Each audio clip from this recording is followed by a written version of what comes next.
Hey YouTube, here's my next video. So I got the kitchen pretty much floor all cleared. All the bad spots of the old linoleum and all the that rubber baseboard. I mopped the floor down, cleaned it up. And I'm getting ready to start. As soon as this floor dries, I got the heat on. Actually, let me turn it up. I got the heat on 75 in here, so I'm gonna just wait a while. Wait about 20 minutes or so for this floor to dry really good. And here's how the countertops, well, I got a bunch of stuff on there now that I need to do this floor. So, but there's the countertops here. And I straightened the stove out now. As you can see, it's pretty even on both sides. So all those countertops came out pretty good. When I'm done here, and I clean everything out, I'll just take a video and go around the whole apartment. And I don't know, I don't have my old video, but if you look at my first video, when I started doing this apartment, it's one of the first ones. I forgot what I was doing. Oh, the first video actually has the apartment as it was when I walked in.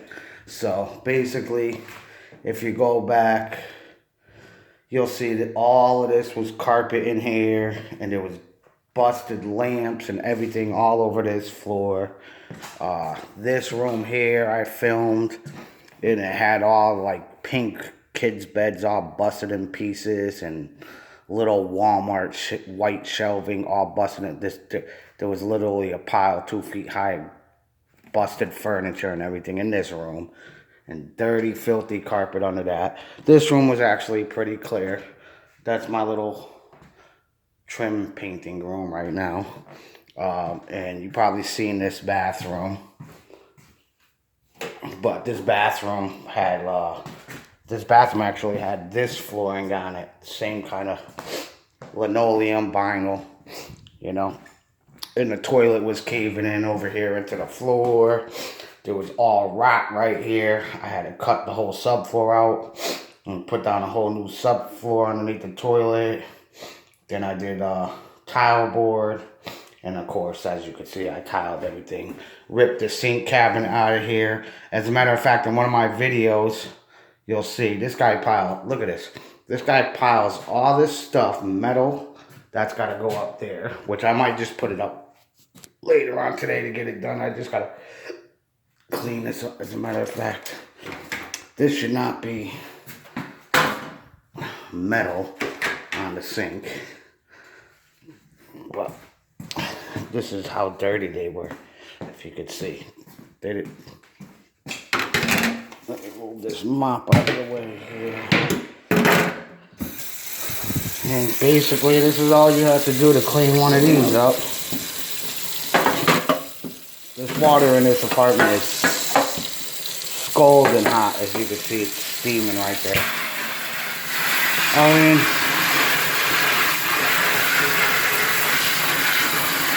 how can people just not take this vent cover down? As you can see, all you have to do is take this vent cover down, put it in your sink with some hot water.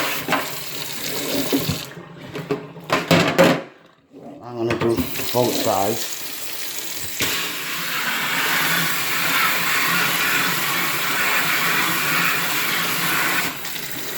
Okay. Look. Look at that. Brand freaking new, guys. That thing looks brand new. All I did, well, my hands are dirty. All I did, as you've seen, was spray this down with hot water. And I'm going to do it again. So if your vent covers are dirty, it's literally one bolt, okay? And the bolt, I think, is, if you could, you can't even see up there. Let me do the light cover too, as a matter of fact. But one little bolt holds all this up.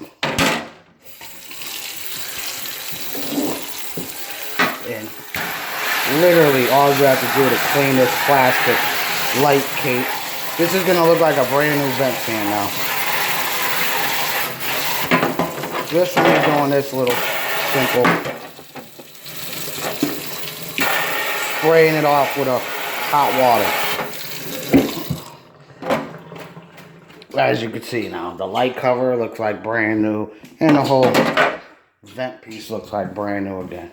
And that was just filthy. But there's a bolt to take these down. Okay. And I don't even know what. I think the bolt is up there somewhere. But anyways, there's a bolt. Not a bolt, but there's a nut that goes right here. Okay. So this just sits up in there. And the hole, if you could see it, it doesn't even matter. You could put it, well, this way, preferably the way it goes, because you see the little, and these are color coordinated. There's a white plug on here, and there's a white plug up there on the ceiling. So, you take the little nut out of here, one little nut, drop this piece down, unplug it, and the whole thing, the whole cover comes right off in like 2 seconds. It's that simple. And then you just clean it off. Then you just clean it up like I did, and you put the bolt back in here. Well, actually, that bolt is no good. Throw that right in the garbage. But you clean it off, then you put it right back up there. And you put the nut back on. And the nut's gotta be in one of these drawers, because as you can see, I gotta put all these light covers back on. I put every screw. Oh, here's the eraser for my pencil. I don't know how that fell in there. Here's all the old door pieces from that door when I changed it. These are the old door hinges. But yeah, all the little, as you can see, every screw, nut, and bolt from all the light switches and anything else, and then this drawer got a bunch of other little stuff in there.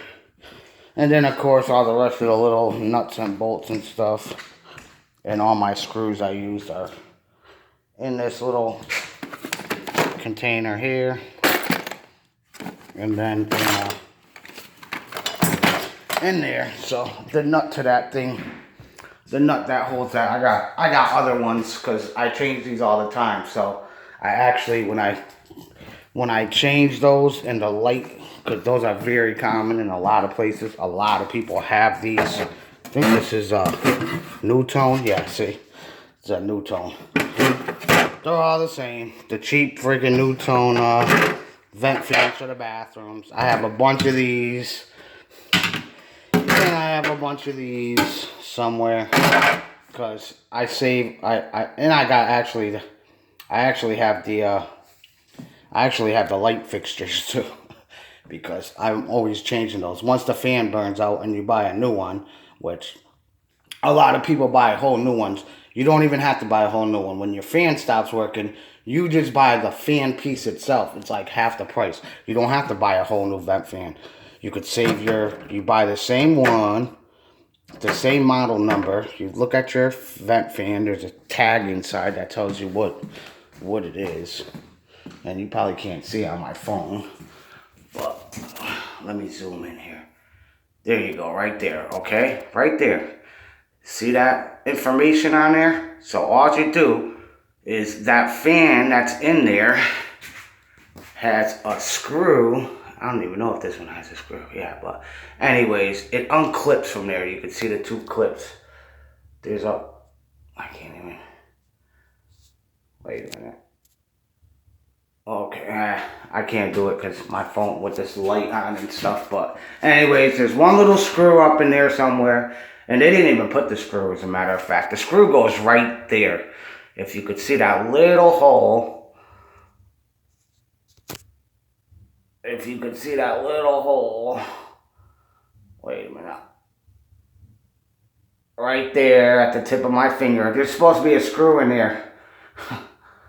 Like a self-tapping sheet metal screw. Goes in that little hole by where the Newtone thing is, and you screw that screw in there, and that's what holds that in. So that's funny. They must have changed that.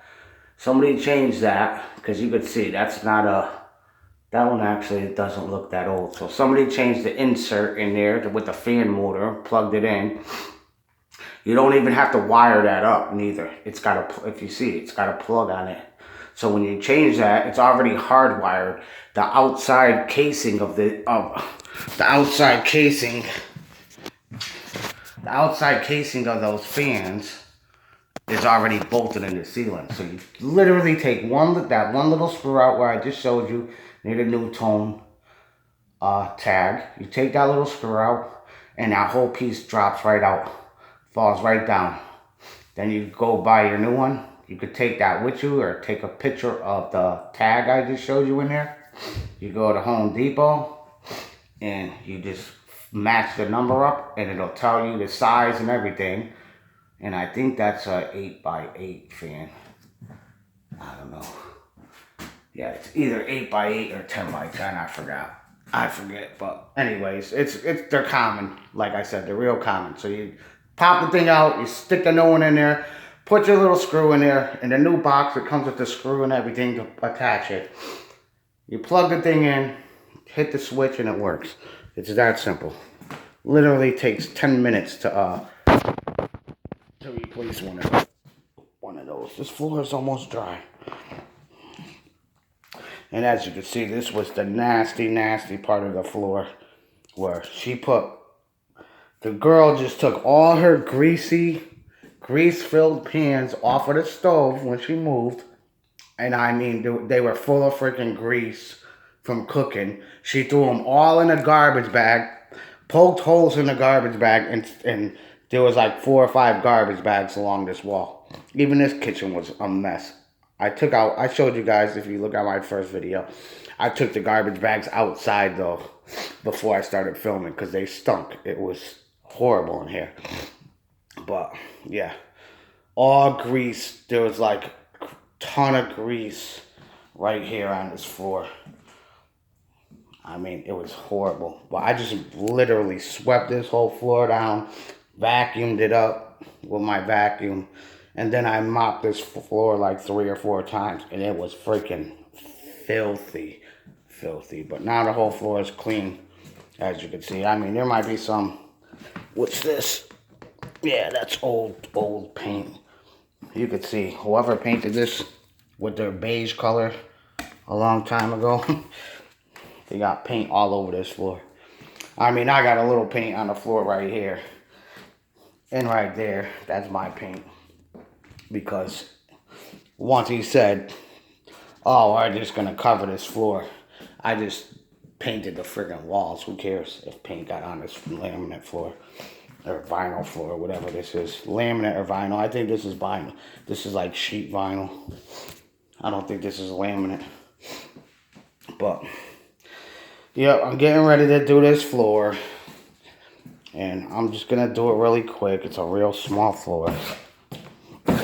Here's another little, throw that over there. But,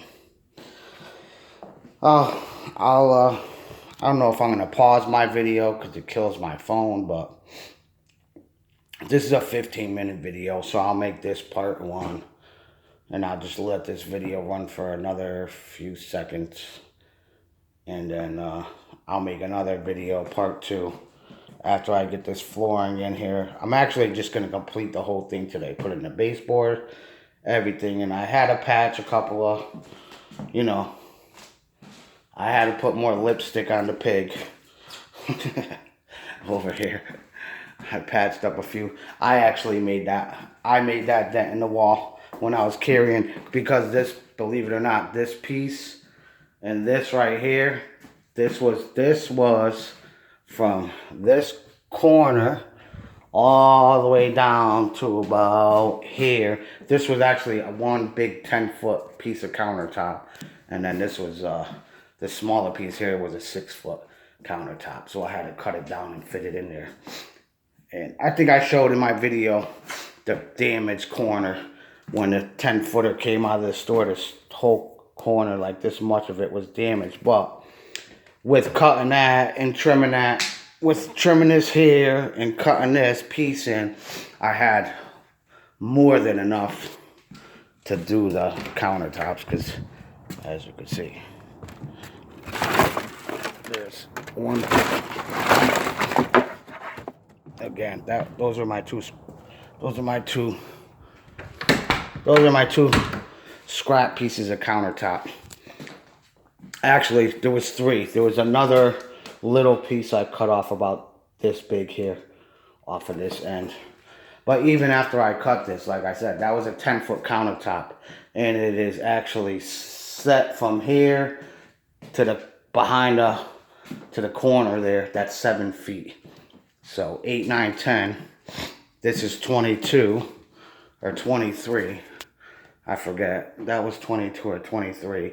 And then I had to cut a few inches off of there because, believe it or not, that's the cheapest way to do your countertop. Because if you custom order your countertops to fit and they cut them and they cut them this size, and what happens is a lot of people get order because they don't know how to install them. So they order everything. They measure everything out. What Home Depot will tell you to do is go measure everything out and they'll cut it to size. So guess what? If you it doesn't matter if you measure everything exactly the same, exactly what you want for this overhang and everything like that, okay? And Home Depot sends it out to get cut and put together and everything, and you get it there and it's way off, guess what? They say it's your fault. Even though they'll, and believe me, I've had to have granite cut, and they cut it. Luckily, the piece of granite I put in a bathroom one time, and it was actually almost the size of this. It was a granite slab the size of this right here. But I gave the guy the exact measurement so I could fit it tight in the wall, because the walls were nice and square where I had to put it. So when I put that cabinet in, there was actually a wall right here, and there was another wall right here. So I made 100% sure I measured that so I could just wiggle it in. I have pictures of that in my phone, as a matter of fact. That was years back. But what they did was they cut it 1/4 of an inch too big. I couldn't get the damn thing in. So I had to send it back to the guy. I put it on the sink cabinet, and I actually scribed a mark on the back of it with a Sharpie marker, because it didn't matter if it was on the left side or the right side. I just needed that 1/4 inch off. And I had the lady bring it back for them to cut it the 1/4 of an inch off I needed. So once they did that, she brought it back. I don't know, it took a couple hours. They did it. She brought it right back, and they actually cut it right there at their place, and she brought it right back. So when I put that countertop in, though, let me tell you, that thing was so tight to the wall. But like I was saying, it's better for you to like get your own pieces, and it's a lot cheaper. Now, what I was saying is, if you had Home Depot send out your measurements to cut all this in, you'd be paying probably $200 more for your countertops. Believe it or not, they charge like $200 to cut your sinkhole and trim it down and assemble it and send it out to you. So if you had to have this piece cut to size, and they don't even put, a lot of times they won't even put the edge banding on it. Sometimes they will, sometimes they won't. Because, like I said, I've put in tons of these, and some people want to pay the extra money to just have it cut to size and assembled, and then they just call me to drop it in and connect the sink and, you know, secure it to the cabinets. But quite a few times, like I said, people order their cabinets, and I'm kind of glad they were there. And I put the cabinets on, and they were either too big or too short. I mean, a couple of times what I did when they were too big and we couldn't fit the refrigerator in because they cut the freaking cabinet 3 inches over the side. So I just, like I showed you guys with that edge banding, I just heated up the edge banding with my propane torch, took it off, you know what I mean? I made my own cut, and then I redid the edge banding myself for the lady. And she was happy. I said, I could cut it myself and get it in there the right way so you don't have to send it back and wait another 5 to 7 days or 2 weeks, probably, you know, because she would have had to return it to Home Depot, and then Home Depot would have to ship it out back to the place for them to cut a couple inches off. I told the lady, I'll go grab my circular saw, because I already had a brand new 62 blade, and I was like, and I'll just trim it and I said it'll take me 10 minutes to cut that off and glue the end cap back on. That's really what they're called, end caps, banding, whatever. Some people call them the end bands and some people call them end caps.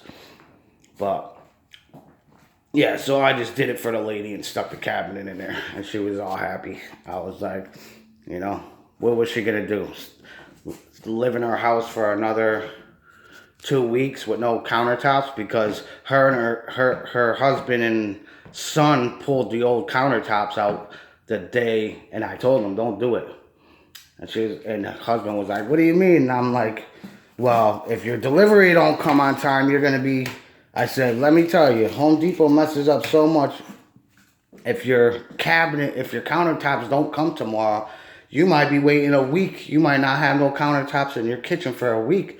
I said, I would leave the old one there until you make 100% sure that you get your new countertops and they fit in there. They're going to measure your old one to your new one and make sure everything's exactly the same so it drops right in like your ones that are there now. And the guy was like, oh, no, it's going to come. He was like, it's going to come. And I'm like, okay. You know, that was on him. But yeah, they took the countertops out, and guess what? If I didn't cut the edge for them, they would have been waiting, like I said, at least 7 days to 2 weeks for the countertop to get sent back. And so I saved them the hassle. They actually paid me like an extra $50. The lady, because she was so happy when I put her countertops in to get rid of. She had ugly ones that were like the ones I took out of here. But this floor, those are the freaking mop hairs. But this floor is dry now and clean, as you see. As I was talking, 20 minutes, I said, right? It's 23 minutes. Mop your floors with hot water. In literally 20 minutes, they'll be dry. As you see, I was just in here with a wet floor a minute ago with my camera. But I'm going to stop this video. This is going to be part 1 of before the floor got done. And then I'll do part 2 after the floor gets done. But thanks for watching again. Like, subscribe, and I'll be back in a few, maybe about an hour or so, and this floor will be done. Thanks.